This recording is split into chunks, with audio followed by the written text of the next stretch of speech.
त्या रस्त्याच्या भूमिपूजनानिमित्त मला येण्याची संधी मिळाली. हनुमानजीच्या मंदिरामध्ये हनुमानजीचं दर्शन घेऊन व्यासपीठावर उपस्थित या गावचे सरपंच बालाजी खुर्द, आमचे ज्येष्ठ नेते अरुण काका गोडसे, माझे मित्र सौदागर खडके, नेबदगावचे सरपंच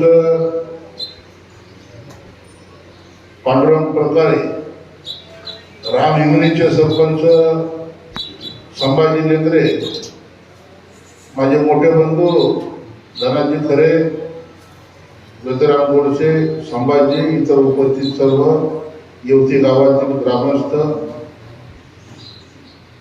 आणि बंधूंनो,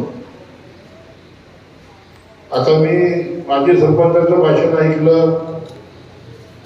दोघांचं भाषण ऐकलं, परंतु युतीच्या बाबतीमध्ये मी रोपडे गावचा सुपुत्र असल्यामुळे मला युती गावातल्या काही अडचणी घेऊन ज्यावेळी कार्यकर्ते मला भेटले त्यावेळी 1 नाही 2 नाही 3 नाही अरुणाला 20-20 लाख रुपयाचे 4 रस्ते असं 79 लाख रुपयाचा निधी हा येवती गावासाठी आपण मंजूर केला आणि आज त्याचा नारळ माझ्या हातनं फुटतोय.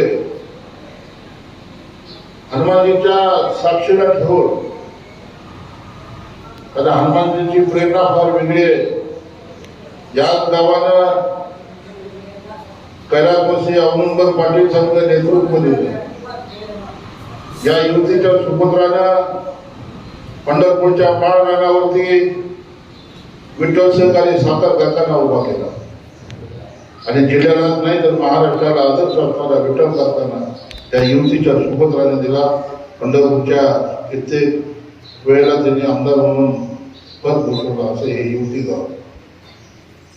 त्यामुळे युती गावाबद्दल नेहमी आम्हाला आकर्षण राहिलं आणि मग मी नजीकच्या गावचा सुपुत्र रोकड्याचा असल्यामुळं आज मला इथं आल्यानंतर माजी सरपंच बाकी सर्व पदाधिकाऱ्यांनी आपल्या भाषणातून मनोगत व्यक्त केलं की गावामध्ये रस्त्याची भीषण टंचाई आहे. आपला उत्सव होतो, त्या उत्सवाला जो पालखी रस्ता आहे त्या रस्त्याची काही दुरावस्था आहे.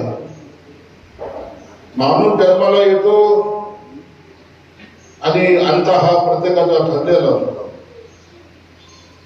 परंतु ज्यावेळेला त्याची शेवटची दशक्रिया केली जाते त्यासाठी या गावाला मशानभूमी नाही ही अत्यंत खेदाची बाब आहे. ज्या अण्णांनी पंढरपूरला ज्योतिराम सुफलाम केलं, विठ्ठल हॉस्पिटल दिलं, विठ्ठल कारखाना दिला, अशा ह्या अण्णांच्या गावामध्ये मशानभूमी नाही याबाबत अरुण काका मला खेद वाटला. परंतु हे युवती गाव मोहोळ तालुक्याला जोडलं, हे मोहोळ तालुक्यातलं गाव आणि माझं गाव रोपडं हे पंढरपूर तालुक्यातलं गाव. गेले 4-5 वर्ष मोहोळ मतदारसंघामध्ये काम करत असताना शेतकऱ्याच्या अडचणी समजून घेत असताना सगळ्यात मोठा भीषण असा प्रश्न कुठला होता तो रस्त्याचा होता. आणि मग शेतकऱ्याला रस्ता दिला, शेतकऱ्याला पाणी दिलं, तर या जगामध्ये शेतकऱ्यासारखा सुखी कुणीच नाही. पण जर रस्ते दिले, पाणी दिलं तर शेतकरी माझ्या कारखान्यावर येणार नाही, शेतकरी माझ्या वाड्यावर येणार नाही. अशा पद्धतीची जुलमी निजामी पाठविकी या मोहोळ तालुक्यामध्ये चालू आहे.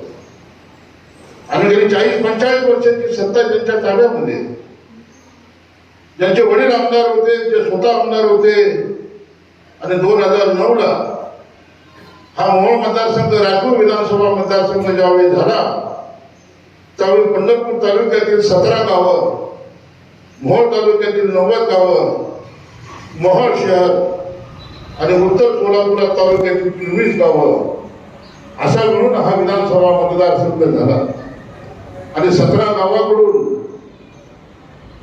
आम्ही या मोहोळ मतदारसंघाशी जोडलो गेलो. मला या निमित्ताने एवढं सांगायचं की आता माजी सरपंच म्हणाले की समाज कल्याण खात्याच्या निधीची अडवणूक झाली. मला लिहून द्या समाज कल्याण खात्याचा कोणता निधी आपला अडवलेला आहे आमदारांना. उद्या मी मुंबईला जातोय, मुख्यमंत्र्यांकडून तात्कालिक आदेश काढून उद्याच्या उद्या आपल्या युती गावाचा समाज कल्याणचा निधी पारित केला जाईल. दादागिरी दडपशाही खपवून घेतली जाणार नाही. परवाची घटना घडली त्या अंगरच्या तहसील कार्यालय आपण पाहिलं असेल.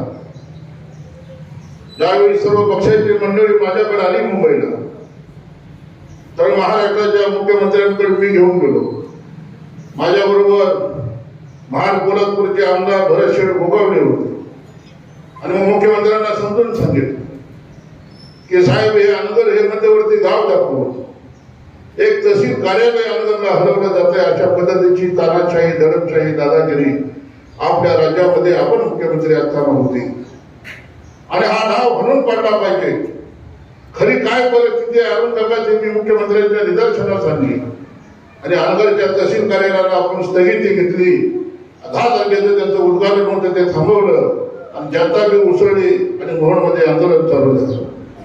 तो एक डाव आपण हणून पाडला. पण भारतीय जनता पक्षाचा सरपंच आहे म्हणून गावाला विकास निधी द्यायचा नाही हे कदापि आपण खपवून घेणार नाही. मी आमदार नाही, मी खासदार नाही, परंतु युती गावाला 80 लाख रुपयाचा निधी मी दिला. परंतु आज मी काही कामं सुचवलेली आहेत. मशाभूमीचा प्रश्न असेल, गावची यात्रा जर लवकर असेल तर त्या यात्रेसाठी जो प्रदक्षिणा रोड आहे, बालाजी मी आपल्याला विनंती करतो, निवडणूक 1 महिना 1.5 महिना 2 महिन्यावरती येऊन ठेपलेली आहे. आता कुठल्याही पद्धतीचा निधी आपल्याला मिळणार नाही. जर काही निधी मिळाला तर मी ताबडतोब निधी देण्याचा प्रयत्न करतो. आता 80 लाख रुपये दिला, अजून काहीतरी निधीची व्यवस्था ताबडतोब मी करतो. पण समजा निधी नाही मिळाला तर हे जे काय तुमची यात्रा आहे त्या यात्रेच्या अगोदर जे काय खड्डे खुड्डे पडलेले जे रस्ते आहेत ते काही 1 रस्ता 2 रस्ता असेल ते सारे रस्ते मी स्वतःच्या स्वखर्चातून उद्या सकाळी त्याचं काम चालू करा. या गावामध्ये माय भगिनी ज्या वेळेला 7 दिवस या गावात येते तिला कुठल्याही पद्धतीचा रस्त्याचा त्रास झाला नाही पाहिजे. जो मी काय करता येईल तो मी तुम्हाला देतो. उद्याच्या उद्या काम चालू करा. सत्ता तुमच्याकडे आणि कुठल्याही पद्धतीची दादागिरी दडपशाही खपवून घेतली जाणार नाही. देशाला स्वातंत्र्य मिळालं. स्वातंत्र्याच्या 15 ऑगस्टला या झेंड्यावरून आपण झेंडा फडकवतो. आता 15 ऑगस्टला दाजीचं आगमन झालेलं आहे. करतो आणि मग झेंडा फडकल्यानंतर ना सोलापूर जिल्ह्यामध्ये नाही, महाराष्ट्रामध्ये नाही, परंतु मोहोळमध्ये 2 लोक उपोषणाला बसले. एकीकडे मोहोळचं तहसील कचेरी वाचावं म्हणून 6 कार्यकर्ते 7 दिवस आमरण उपोषणाला बसले होते आणि दुसरीकडे एक माझी महिला भगिनी उज्ज्वला थिटे नावाची ती आमरण उपोषणाला तिथं लाक्षणिक उपोषणाला बसली होती. तिची 28 एकर जमीन रात्र घर उद्ध्वस्त करून तिला अंतरमधून हाकलून लावलं होतं. मग हे काय पाहतोय आम्ही? देशाला स्वातंत्र्य मिळून 75 वर्ष झाल्यानंतर एकीकडे 6 कार्यकर्ते तहसील कचेरी राहावी म्हणून उपोषण करतायत आणि दुसरीकडे 28 एकर जमीन असणारी मालकीण जिच्या घरात 50 वर्ष पोलीस पाटील आहे, विधवा महिला, तिचं घर उद्ध्वस्त केलं जातं, तिला जमीन करून दिली जात नाही. पुढचं लेकरू घेऊन ती बाई पुण्यामध्ये पाटीलकी घराण्यातली बाई दुसऱ्याच्या इथं कामाला जाते आणि मला न्याय द्या म्हणून मोहोळच्या तहसील कचेरी समोर आम्हाला उपोषणाला बसते. ही अत्यंत खेदाची बाब आहे. बांधवांनो, मी तुम्हाला कळकळीचं आव्हान करतो. दुष्काळ पडला, आम्ही 15 टँकरला मोहळकरांना पाणी पाजत होतो, मागं त्याला रस्ता देत होतो. आरोग्याविषयी कोण आला तर त्या आजारी माणसाला मदत करण्याची भूमिका ठेवली. आणि मग मोहोळ तालुक्यामध्ये मागं त्याला रस्ता, मागं त्याला पाणी, आरोग्यविषयी मदत कोणत्याही पदावर नसतात. गेले 3-4 वर्ष झालं आपण बघताय की मोहोळमध्ये राजू खरे नावाचं एक वादळ उभारलं. आणि मग येत्या 2 महिन्यामध्ये ज्या निवडणुकीला आपण सामोरे जातोय, या निवडणुकीला सामोरे जात असताना युतीकरांना मी कळकळीचं आवाहन करतो की युतीकरांनी औदुंबर पाटलासारखं नेतृत्व पंढरपूरला दिलं. ही युतीची भूमी, त्या एक भूमीला एक इतिहास आहे. हनुमानजीचं मंदिर आज इथं आहे. अरुण काका, माझा जन्म हनुमान जयंतीला झाला, त्या दिवशी शनिवार होते, दुपारची 12 वाजली होती. तेव्हा मी आयुष्यभर हनुमानाची सेवा केली. मी हनुमान भक्त. त्यामुळे एका निवडणुकीमध्ये हनुमानजीची गदा घेऊन या तालुक्याची दडपशाही, दादागिरी मुक्त मोहळ आपल्याला करायचं आहे. आणि त्याकरिता येवती असेल, रोपळे असेल, पिनूर असेल, पाटपूर असेल, सगळ्या लोकांनी एकत्र येऊन या तालुक्याची दादागिरी आपल्याला संपवावी लागेल. सर्वसामान्य शेतकरी सुखी झाला पाहिजे. आज 80 लाखाचे रस्ते दिले. येणाऱ्या काळामध्ये युवतीमध्ये एकही रस्ता राहणार नाही. सारे रस्ते चकाचक केले जातील. जी काही कामं असतील स्मशानभूमीची ती पूर्ण केली जातील. या देवाच्या दारामध्ये अधिक न बोलता मी युवतीकरांना आवाहन करतो की उद्याची दादागिरी मुक्त मोहळ करण्यासाठी युवतीकरांनी मला साथ द्यावी आणि रोपड्याचा सुपुत्र महाराष्ट्राच्या विधानसभेत निवडून घालवण्यासाठी शेजारचं गाव आहे, आपण मला साथ द्याल अशी अपेक्षा बाळगतो. भजनी मंडळाची मी पंढरपूरला असल्या कारणानं भजनी मंडळासाठी जे भजनी मंडळ मला भेटतं, टाळ मृदंगाच्या नादामध्ये दुमदुमली सारी पंढरी वासुदेव हरी. वारकऱ्यांनाही सांगतो, हा टाळ आपल्याला आता दादागिरी दडपशाही मुलांच्या डोक्यामध्ये घालण्यासाठी आता तुम्हाला टाळ हातात घ्यावा लागेल. आणि म्हणून जय हनुमान भजनी मंडळ यांनी जी मागणी केलेली आहे माझ्याकडे की सर्व भजनी मंडळाचं साहित्य बालाजी खोत आणि ज्योतिराम आपण आज संध्याकाळी या किंवा उद्या सकाळी माझ्याकडे या. भजनी मंडळाचं सारं सामान माझ्यातर्फे दिलं जाईल. आपल्याशी भेटल्यानंतर आनंद वाटला. आपण मला इथं बोलावलं. अरुण काकासारखे, दावीसारखी ज्येष्ठ मंडळी, आमचे मित्र सौदागर भाऊ, आपल्या सगळ्यांचं दर्शन झालं.